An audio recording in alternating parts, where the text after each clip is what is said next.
So I guess, hi everybody, welcome to Aesthetic Press. I am Mike DeFrench, and I'm here today with Simon Maltman. Did All I right, how's it going? pronounce it right? Yeah, perfect. Actually, most people even over here don't pronounce it right, so that's brilliant. And we're going to be talking about his new book, which will be coming out the day this video comes out. The Wolf is at Your Door. Will I give it the whole visual plug? There we go. Ooh, very nice. It's a really nice cover. Cheers, I'm pleased with it. So you want to tell us a little bit about what the book is about? Yeah, well, I usually write crime fiction set in Northern Ireland. That's where I live and where I'm from. This is the first time I sort of went for the whole big high concept serial killer book. So it's a full blown serial killer thriller. Uh, it's funny because I think from one book to the next you might write something different. My last one was a bit more, I suppose, almost a bit somber, a bit philosophical, set in Northern Ireland. This one's just going for the big 80s thriller. So it's a bit of a different one, but so far I think the reviews seem to be nice. People seem to be enjoying it. It's very much in the kind of, it's got the bit of nostalgia going on with the 80s, and I'm a big fan of 80s sort of big thrillers and stuff like that. I'm a big fan of a lot of high concept thrillers these days. I like to people like Lindsay Barkley and Steve Kavanagh. So it's along that sort of vein, and basically it follows the serial killer in New York, and he's leaving these plaques on benches whenever he kidnaps someone. Though nobody's really sure if they're missing or if anybody's getting murdered or anything like that. And at the same time, there's an ex Northern Irish thief who's kind of trying to escape the troubles in Northern Ireland. He's gone for a new life in America, but he's still up to no good. But he's a kind of likable thief, I suppose you would say. He's the kind of good guy. Um, and things become tangled, and he ends up being on the serial killer's tail. So it's kind of tracking down a serial killer, but it's a bit different because this time it's another criminal who just gets involved, but a kind of hopefully likable criminal. So I suppose that's in a nutshell. Yeah, I just finished it today. Oh, Yeah, he really? Okay. I can confirm that Rory is very likable. Okay. Yeah, Thank you. I flew through it. It was I started it yesterday, finished it today. Oh, no way. I Oh, that's very quick. yeah, I loved it. Oh, So very good. Thank you. I'm curious what your research was going into this. So you've never lived in New York, or have you, or have you visited? No, no, this is my sixth novel, and I've always been, write what you know, Yeah. right Northern Ireland, and once one of my characters went outside Northern Ireland, but again, it was just the summer that I knew, so I'd always put off setting other stuff elsewhere. But at the end of the day, you can't really do a big 80s serial killer thriller on a big scale in Northern Ireland. We've only got 1.5 million people. It's a small place. It's not doesn't have the same atmosphere. 80s New York is going to give you something very different. But I've never even been on holiday. But I get very worried about making big mistakes. I'm sure I'm bound to have made lots of mistakes. But I mean, it was nice having an American publisher at least, so they could maybe notice some bits. But I also hopefully I'll get away with more because the main characters from Northern Ireland, I can just be like, oh, it's the character getting it wrong more than if I'm using the wrong word. Because it is a minefield. Yeah. I thought you did it really convincing, especially Oh, being really? like a period piece almost, set Yeah. in the past and in a different city. I thought you did a very, very good job, very convincing. Oh, well, serious, Um, because I was worried, and at least, like I said, you could have the character make the mistakes because things like saying footpath instead of sidewalk, or uh what's the other version of boot? Boot, At the back of your car, but or trunk. yeah, trunk. Yeah, Yeah, yeah, trunk. that's exactly it. I And was going to say boot. the one that I Uh, noticed was a deck of cigarettes instead of a pack oh of yeah, cigarettes. yeah, yeah. That's maybe quite niche. um, so what was the inspiration behind I haven't read any of your other books. Are they all kind of crime Yeah, thrillers, or they're are they more noir style? uh, they're a wee bit different. The first couple were probably more crime mysteries, I suppose, but kind Okay. of were pretty noirish. And then I did a couple of books which be more, I suppose, UK and Ireland sort of set uh, crime thrillers. But the last couple have been a bit more, in that kind of, slightly above reality, I suppose, like high concept thriller. The last couple, I suppose, a bit more like that. But this is the first one, like I said, sort of not set locally, but the sort of ones I'm writing again at the minute, the next two are both set in America as well. So hopefully I can gradually get less mistakes as I go along. And there's no Northern Irish character actually whenever I finish the next one. But I think I'm gonna carry on. I really enjoy writing the more high concept thrillers. Try and not make it too unrealistic. But I'm enjoying writing things a bit more pacey. I think my first couple of books, I never thought about the pace. Never thought, what kind of experience is the reader having right now? It's the Yeah. things you really should think about. Or was there much of a cliffhanger? Was that chapter too long? But it's the stuff I think you train yourself. If more naturally now, I'll think about pace all the time, and like, what's the reader getting? What can you take away? And I think for me, I think it's just practice, sort of hopefully helps you get a bit better at it. Yeah. So like who are some of your author inspirations? Like who do you read a lot, and who would you say that you've read that was a influence on specifically this book and like the more thriller side of things? Yeah. Well, I suppose the start I started writing maybe about 9 years ago, and my big crime fiction heroes, well, you'd have the likes of Raymond Chandler, would be a big one, and then Richard Stark. I don't know if you ever read any Donnelly Westlake or I have Richard Stark, not. the Parker novels. He I've wrote not. them like through the '60s, also 2000s. They're really hard boiled, really snappy dialogue, but they're brilliant. And Lawrence Block would be another big one, like the Scudder series set in New York. I love that. And also in Northern Ireland, like I was saying, there's only 1.5 million of us. But we've actually got a really cool local crime fiction scene, all sort of around Belfast. You maybe would have heard of some of them. Do you know Adrian McKinty? He just put out. He did The Chain a couple of years ago, and then did The Island. They're like big bestsellers over in America. The Island Uh, sounds kind of familiar, but I have not read it. I don't read a ton of like crime thrillers, yeah, but I mean I like Alex Cross, that series yeah, by Patterson. yeah, I yeah. did get some of the vibes of that definitely from your book, especially in like the pacing and the Yeah, it's kind of like a almost like a roller coaster, but it's funny that you mentioned that you did more mystery focused yeah. books before, because I thought the mystery aspect of it was really good and interesting too.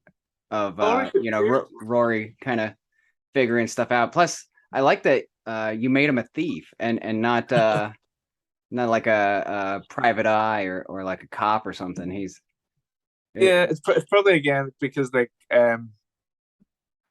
even just myself, I get bored with that, and I get really bored reading private eye novels now because I've read so many. It yeah. gets a bit boring, so I did consciously, for my first couple of books, did have private eyes, and then it's like, let's do something different, and then and then I did have an idea for a book with a thief, and then it kind of melded um together because funnily enough the idea I got I don't think I suppose I don't know if I said about the park bench, but maybe I did. The idea about a possible killer leaving plaques on the bench in the 80s, like with little poems.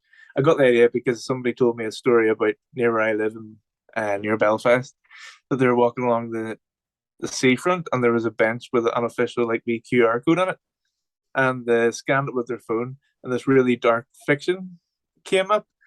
And it seemed like almost like it was set there as if something bad had happened. And when someone told me that, I was like, I'm stealing that.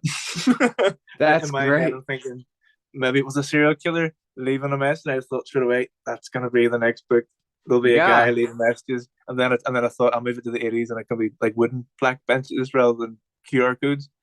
Uh, but yeah, it's funny how you can just get something like that, and it just sparks you off. Yeah, that I was gonna ask where you came up with the couplet idea for the killer. Oh yes, I forgot that's actually I forgot that's actually what it called it. It's funny as well because I wrote this now I suppose a couple of years ago because I've already written like a book and a half since, and you start to genuinely forget Oh the yeah. the different bits, or especially when it's a few books back and someone will say about a character. Not being funny, but it's like literally, it's like you'll have to remind me because I even when you're writing a book, you have to go back and check people's names because if it's not an important character, you're just kind of like I definitely always think I always say to new writers a best tip is to always have a notebook, not just for what you're making up, but actually what you've already written. Because if not, you're searching back through your document trying to remember like what card did I give them, what color was it, or like what did that person look like. I mean, Yeah. I'm amazed at people who do really really long running series like over decades because I think they have to end up having this big Bible because you could just screw yourself up in ever decreasing circles. Oh yeah. Changing hair colors and stuff like that. Well, I suppose in Raymond Chandler in the Big Sleep, he actually forgot when he was tying up all the mysteries. He forgot to say who killed the chauffeur. So everybody makes mistakes. So do you outline before you write, or do you kind of make it up as you go and then keep notes? um, it's a little bit of both. I wouldn't be, you know, I know some writers who would, extensively plan every last bit out, and even do like smaller drafts. I wouldn't do that because I think it would just do my head in, and I would miss out on having the experience. I think it would just sort of kill the fun for me. So I like to have like a good amount to start, and I'll put off like even 4, 5, 6 weeks of just making notes and just letting it kind of, just think about it, like thinking about it in the shower or just, sitting at night and making a few notes and just sort of. It's almost like you're letting the story. It's almost like you're sometimes I honestly think it's almost like watching a series because in your head when you're watching a TV series you roughly know where things are going, and then if it's a mystery you have to work out where it's going, and sometimes you're wrong, or sometimes you might think of something that might be as good as what happens yourself when you're watching the TV show. And I really think it is almost like that. You're just letting your, whether it's your subconscious or whatever part of the mind it is, just kind of take over. And then once I've got enough, I'll get started. Um, and then you can change it as you go. Like I would change things about, and I would know like the one I'm writing now. I know roughly the kind of stuff that's going to happen, but no idea really how or what anybody's going to say. But for me, that's definitely the fun part. Once you actually get down writing. Yeah. So no outlines, and do you even write it down, or do you just kind of like have this idea in your head of I think it's gonna go here, maybe it'll go somewhere different. We'll see. I just have like a handwritten notebook. Everything would just be notes, and I'll just like scribble down characters' names and a few ideas, and I would you more use it once I start and get a chapter.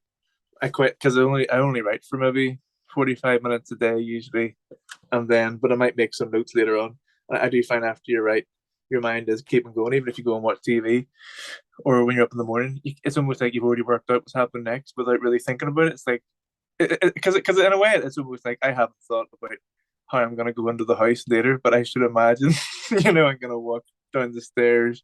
Probably nothing's gonna happen in the garden. Well, there could be a serial killer waiting for me out there, but it's probably unlikely. But I'm probably gonna walk to the house. I'll probably have this conversation. So it's almost like that in your head. You've kind of roughly worked out where the story's going. Um, but it would definitely kill it for me if I then wrote it all out. Because I think as a Joe Nesbo, I think he writes all different drafts. Like some of them might be tens of thousands of words, and then you get to a final draft, and I think by that time you absolutely hate it. You would just not want to look at it ever again. Oh yeah. Uh, yeah, I couldn't be doing that. So what's your editing process like then? Do you kind of do a rough draft, or do you try to make it as complete as possible? I know Kurt Vonnegut uh wouldn't move on to the next page until like that page was perfectly written. Oh So yeah, no, no, what's your no. process? Yeah, I wouldn't do that. I did that a bit more at the start. I think again that would kill it for me. I mean, I'll try and make it fairly clean. So if I'm typing away and then I pause for a thought and I notice all these bits are red, I'll maybe just change a few of them as I go. But I won't worry too much, especially if there's like an odd word and it's not coming up on dictionary. I'll be like, screw that. I'll work it out later. Yeah. And I wouldn't be too pedantic if I know I didn't get something quite right. Or I would often forget somebody's name or the address or something, and I'll just do like that. Then I was like, when I come back to later on, though, I'd forgotten whatever that was. But for the most part, it's kind of there. I mean, it's definitely scrappy. It's a bit dirty, you know. But then I find the next edit because that'll probably take me. I don't know. It might take me 4 months to get a really good edit. 60 or 70,000 words, or like the initial draft, and then I would edit it. And I always think in my head, editing doesn't take very long to get like a nice first, or 1.2, whatever you want to call it, your first kind of cleaner draft. I always think it's not going to take too long. I'm thinking, yeah, it's going to take me a good couple of weeks, but then I'll be done in 3 or 4 weeks, and it's taking me longer. But maybe it's because every time I do another book, you get more careful and pedantic with it. But it probably takes me about 3 months now to do the first edit. Even working on it every night, I can only get through about like 5 pages of editing if I'm doing well. So it takes me ages. But you see, but once I have that, which is I suppose really the second draft, once I have that, it should be really, pretty good. Like there'll be typos and things, but all that stuff can get taken out. Because usually at that stage is when I'll approach a publisher, and then I know that when it goes to publisher, it's going to go through another couple of edits. Usually there's a structural edit with some fixing of the formatting, and then the final edit when you can proofread it and it's been hopefully proofread by someone else, and all the formatting stuff. So yeah, I suppose all together I would usually have about 4 or 5 drafts by the time it actually gets to the book, I suppose. Yeah. So all your other, you said you've written 5 novels. Yeah, And are they all kind of mystery crime in that same genre? yeah. The first two, it was kind of like your slightly weathered kind of private detective, but set in Belfast in modern times, and he used to be in the RUC, which was the kind of fairly controversial police force during the Troubles. Um, and then I kind of gave myself a hard time for the first 2 books because I thought I would write them as a story within a story, which was actually a real melt to actually pull off. So at the same time, this private detective in Belfast was to help himself with his mental health. He was a writer in his spare time, and he was creating this character, and this other character was a private detective in the 1940s, like during the Second World War in the Belfast Blitz. Uh, and so you're kind of following the main character, but then you see what he's writing, and sometimes you can see what's happening to him, and his day to day life is being reflected in what he's writing. And I did it like chapter about, trying to have them both kind of go up to a crescendo, if you like, and even having them like travel around but similar places. So it's almost like you see him as the author, think of what he's writing, but trying to keep them both interesting. And it was difficult. I'm not sure why I did it because I hadn't written novel before, but I don't know if I do that again. I did that for 2. They were kind of mysteries, and then after that, I sort of did a few experimenting with different points of view. Because I think every book, sometimes you want to have a couple of points of view, or you want it just to be like first person all the way. It just depends on what it is. But I did a bit of experimenting with that, and again, was getting into them being a bit more like thrillers until this one, and the one that will be after it are definitely sort of, I would say, fully fledged thrillers. That's what they are. It took me a while maybe to work out what I wanted to write, what I enjoy writing the most. Yeah. Because I couldn't have done this right away, and I couldn't have. Well, I didn't write my first book until what was it, about 30, but then I don't really think I would have been equipped just to have done it before that. Um, so I think sometimes that's it. You couldn't necessarily write whatever you're doing now. You might not have been able to do it 5 or 6 years ago. I think it just depends really. So, do you have any, if you had to pick like one genre that you wanted to write that you haven't written yet, what would that genre be? Uh, that's a good question because again, I never thought consciously at the start about am I going to write crime fiction. It was just naturally what I did because that's what I'm mostly into for books and TV and film. I suppose this closest cousin, I suppose, is probably horror. I have never done an out and out horror novel. I did have a lot of fun doing a horror short story for a collection last year. It was during the first, I think I was writing it during the first lockdown, which was weird because it was like April, and it was for a Christmas anthology, and it was in COVID, So I was in lockdown in the house. The kids were about, and it was really, really hot, and we couldn't go anywhere. And I was asked to write a story set at Christmas, and I was like, "What the heck?" So it was never going to be a nice flowery Christmas story. And so I tried to write about the darkest thing a kid. So it was set in like the late 1800s, and Father Christmas comes uh, flying into London, and then pulls down in an alleyway and sort of starts to light up his pipe. And then Jack the Ripper comes up behind him and slits his throat, and then steals the sleigh, and then goes on a rampage across the world on Christmas Eve night. Uh, That sounds amazing. that was a bit out there. If you want a Christmas collection, it's in what's it called? Underneath the tree. It was like a Northern Irish writers collection. So were there I'll say that was the darkest one. Yeah, I definitely want to check that out now. Were there any like real world serial killers that had any kind of influence for your serial killer in the Wolf is at Your Door? Like, did you take from real life at all, or did you just kind of, I don't know? I definitely took stuff from true crime documentaries because, like, I suppose a lot of people, me and my missus are pretty addicted to true crime documentaries on Netflix. We'll always watch them whenever they come on. So there was definitely elements of that. And then when I was working out the character, you want to make him slightly different from. It's difficult for a character not to be like Hannibal Lecter or something like that.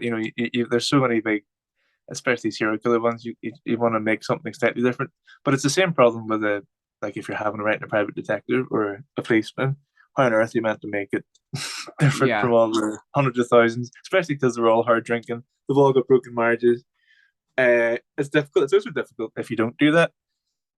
I suppose that's why those characters are always flawed, because if you have a goody two shoes detective, it would be really boring and you wouldn't really like him. So I suppose that's why they're all flawed.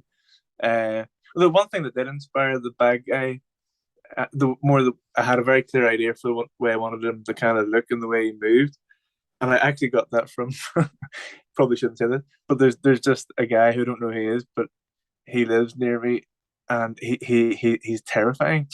It's terrible. He could be the nicest guy in the world, but he just looks like he is an actual serial killer. There's something just so menacing. I tried to get it across in the character. It's like the way he walks is just so large, and his face is like so angry, and like it's almost like a cartoon. And he's got a very specific way he smokes with his hands out and walking along, and almost like he's walking backwards, like big long legs.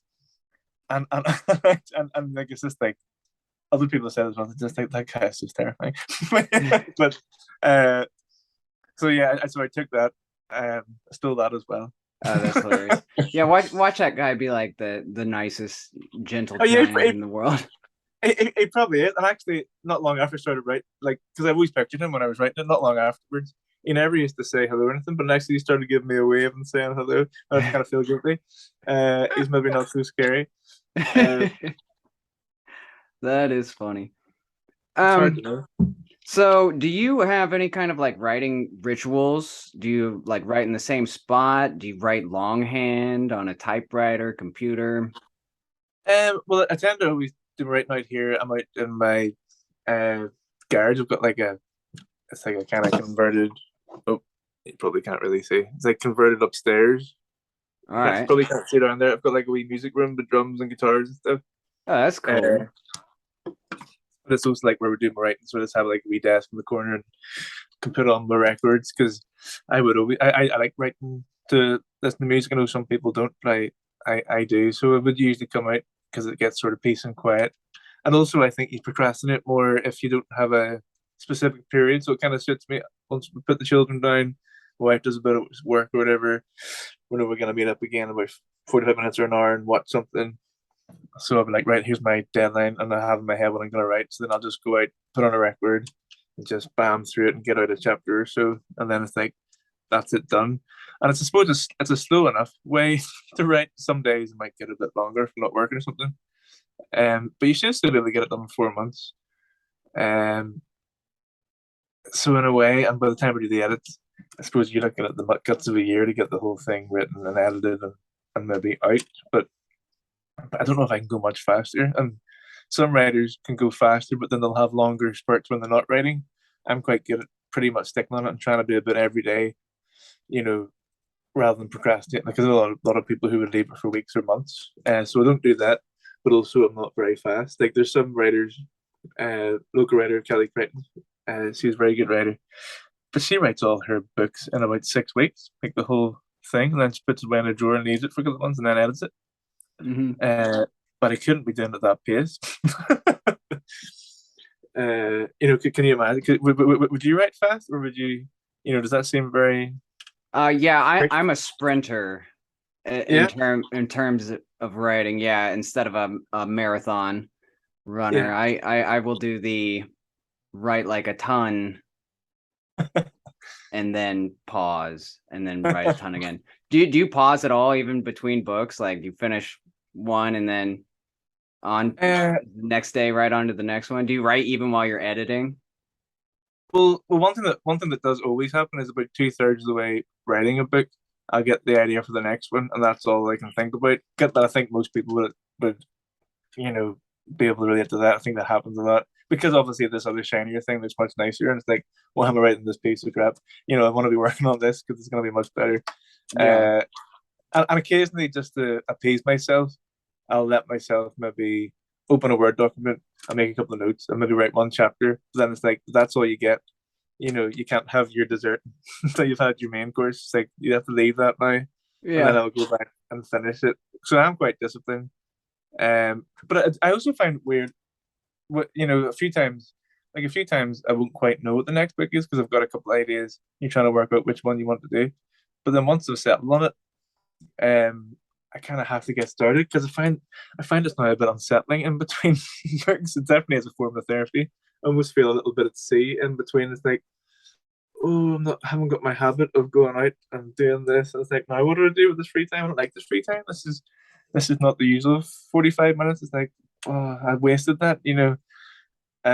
Although I have procrastinated a bit the last couple of days. I think when you've got, like, I've had a few interviews and I've been doing a bit of PR in general for the new book. And then I was working on a couple of other wee arts related things, and that meant I haven't actually been sitting working on the current book, which isn't good because now I haven't done that for a few weeks. So I don't usually let that happen. It's just the way things crept up because I think then you can lose momentum. Because I wouldn't need to go back usually and read what I've written the day before because I know exactly where I'm at. I can just go straight in, like, quite cold. But I think I find it hard. I need to just get back to it tomorrow night. Probably, I'll probably find it hard enough because I've lasted a couple of weeks. So I probably won't get very much done. But would you do that then? Would you find it's hard to get back in again?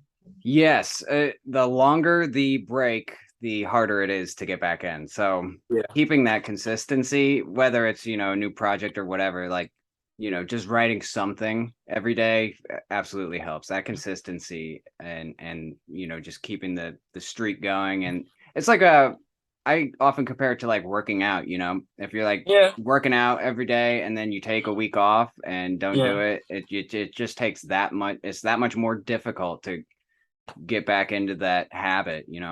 That's true. And if you set yourself, you know, you don't have to give yourself a slog. Like some people try and give themselves a terrible slog where they'll start at like 11 at night and work for 2 hours. Like it doesn't have to be that. Can be as little, like I said, what I do, 45 minutes. If you can find the 45 minutes in the day, then just do it. Make yourself do it because at the end of the day, it's only like one episodes of a Netflix show, or you know, Yeah. uh, So it's better. It is better to keep going. is your like work ethic towards it doing the 45 minutes, or do you have like a page or like a set number of pages you want to get finished or word count or anything like that? Or is it like as long as I Uh, tried as hard as I can for these 45 minutes? it's pretty much, yeah, just head down because I won't, because I'll just put on a record and then I won't even look at my phone or anything. I'll just sit there and type away. I'm not procrastinating, which I think works because then I think ultimately I'll get more than I might do if I just sat for a couple hours and fiddled about.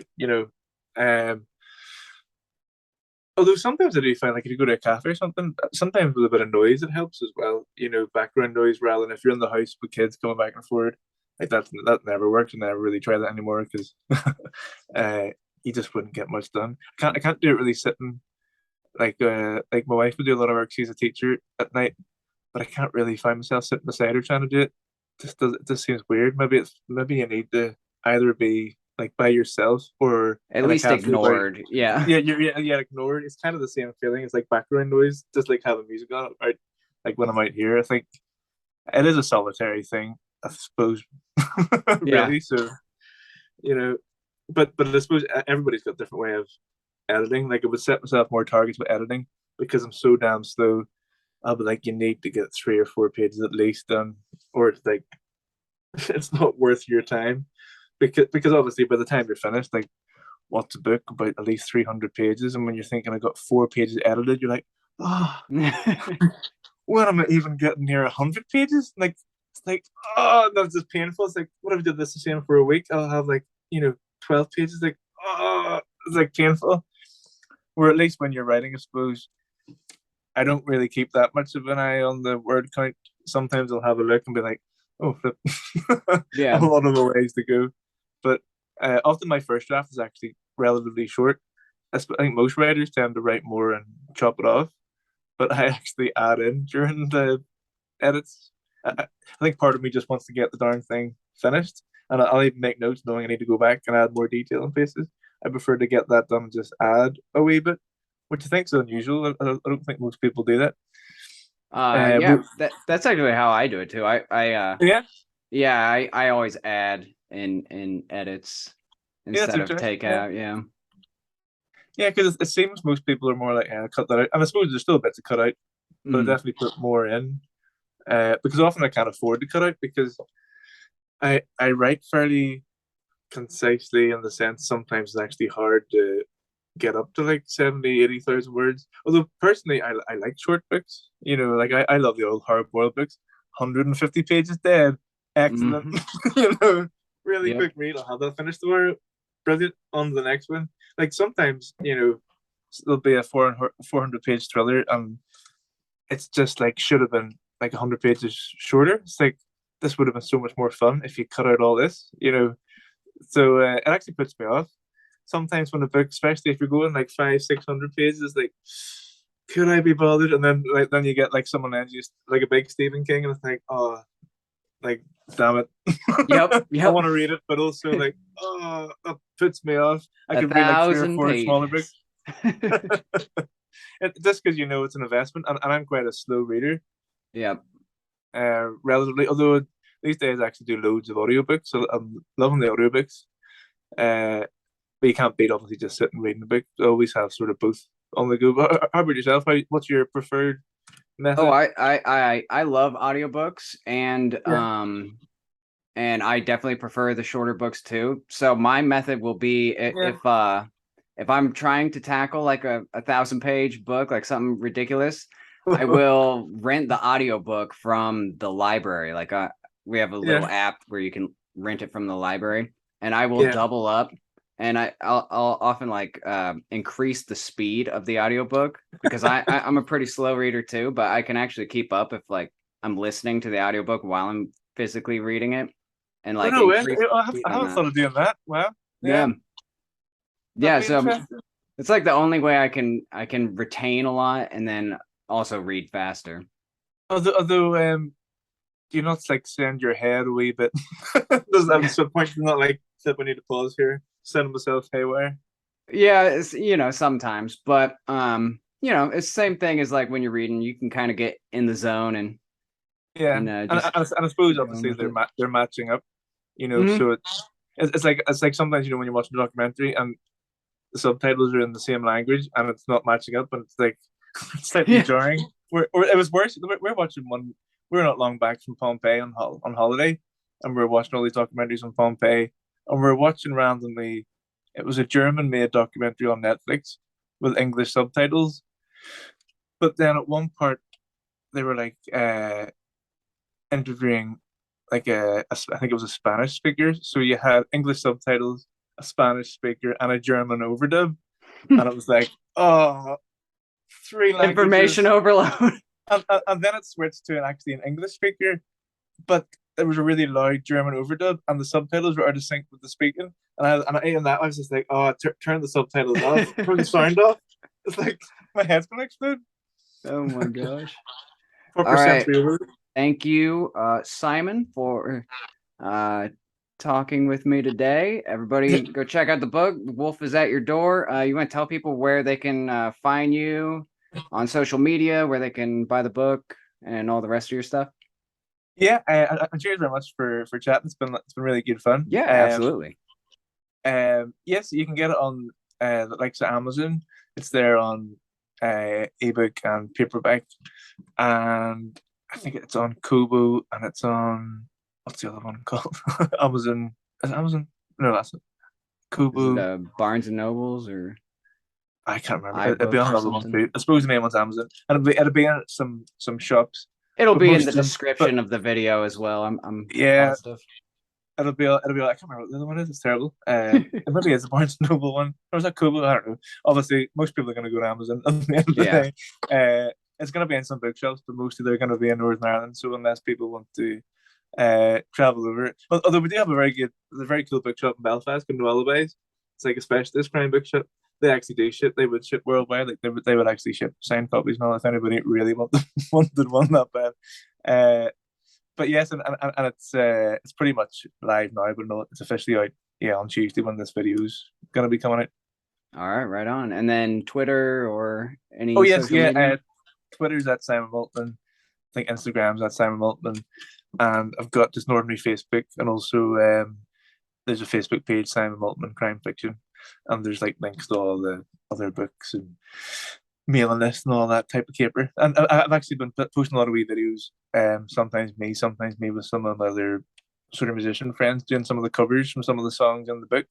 I think some might be some on the Aesthetic Press website too. It's just another thing that I quite enjoy. All right. Because I play music anyway, just doing a bit of jamming of the songs. Almost like it's a soundtrack for the book. Yeah, I did notice that Rory also didn't he have the Oh yeah, an interest in guitar. Oh yeah, that definitely started. Yeah.